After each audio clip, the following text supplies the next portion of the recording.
Moin Moin und herzlich willkommen zum TWS. Nachdem das Portal im ersten Teil dieser Serie gebaut wurde, dreht sich in den folgenden Minuten alles um die Bemalung. Hierbei möchte ich euch zwei mögliche Varianten zeigen.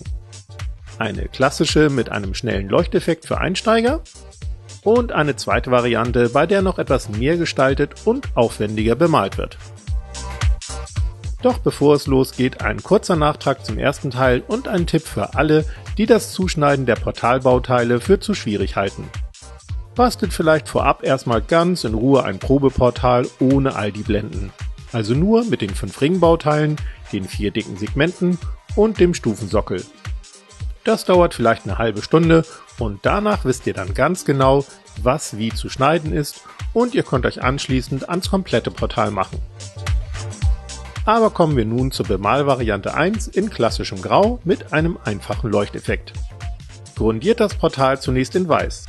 Da Weiß aber selten gut deckt, müsst ihr wahrscheinlich zweimal übers Modell gehen. Achtet zudem darauf, dass eure Farbe nicht zu dickflüssig ist oder sich in den Vertiefungen absetzt.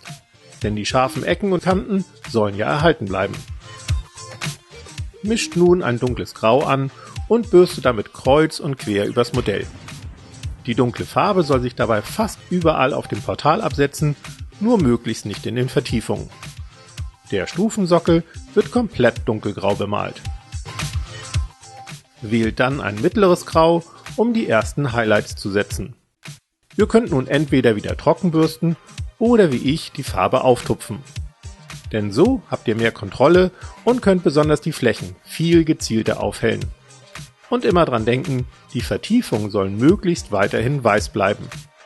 Ich nehme dazu wie üblich einen Schminkpinsel, ein Video zur Tupftechnik und rund um Schminkpinsel habe ich euch oben verlinkt. Hält euer Grau danach weiter auf und tupft weitere Highlights. Achtet dabei ein wenig auf den natürlichen Lichteinfall. Danach werden mit einem noch helleren Grau vorsichtig die Kanten eures Portals von oben nach unten trocken gebürstet.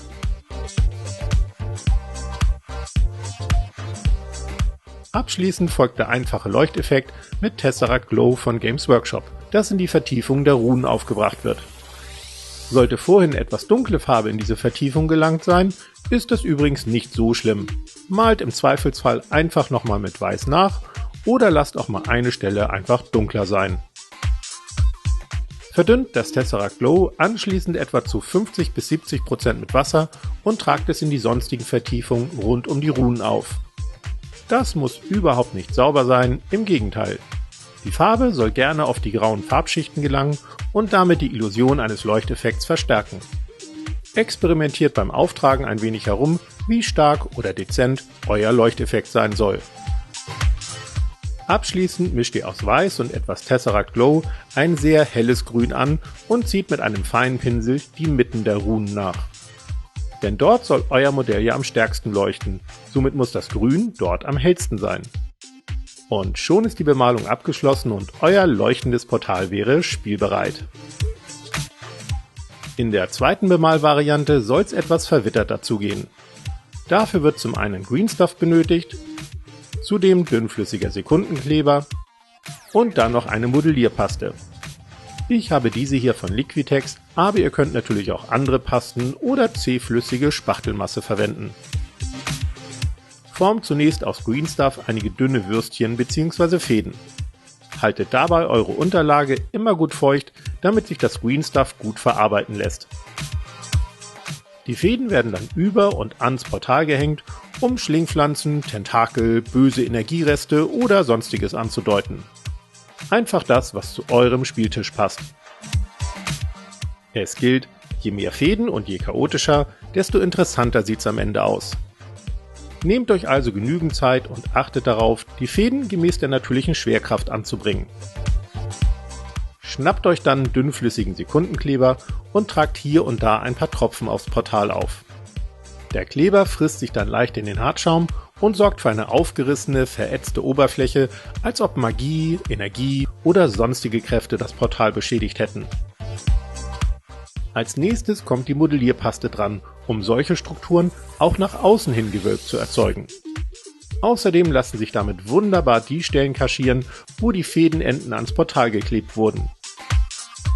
Überlegt euch beim Auftragen ansonsten, wo und wie sich solche Strukturen ausbreiten könnten, also zum Beispiel auf dem Boden viel mehr als oben auf dem Portal. Und mit einem Pinsel könnt ihr dabei so richtig schöne, eklige Fäden ziehen. Danach muss dann alles erst einmal richtig gut durchtrocknen und fest werden. Für die Bemalung mische ich als Grundfarbe ein dunkles Grau mit einem leichten Grünstich an, wie immer mit einem Spritzer Holzleim als Versiegelung. Danach kommt ein schwarzer Wash übers Modell. In das hier und da etwas grüner Wash und etwas brauner Wash für einen natürlichen Nass-in-Nass-Verlauf getupft wird. Ist alles getrocknet, geht's mit einigen Grau-, Grün- und Blautönen ans Tupfen und Trockenbürsten. Arbeitet euch dabei von dunkel nach hell und wechselt zwischen den Grün- und Grautönen hin und her. Lasst mit jeder Farbe hier und da auch mal bewusst einige Stellen aus, um die Bemalung chaotischer wirken zu lassen.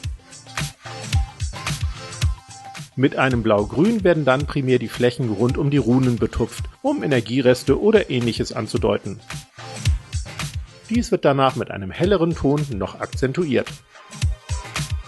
Mit einem Hellgrün setzt er dann hier und da noch letzte Highlights.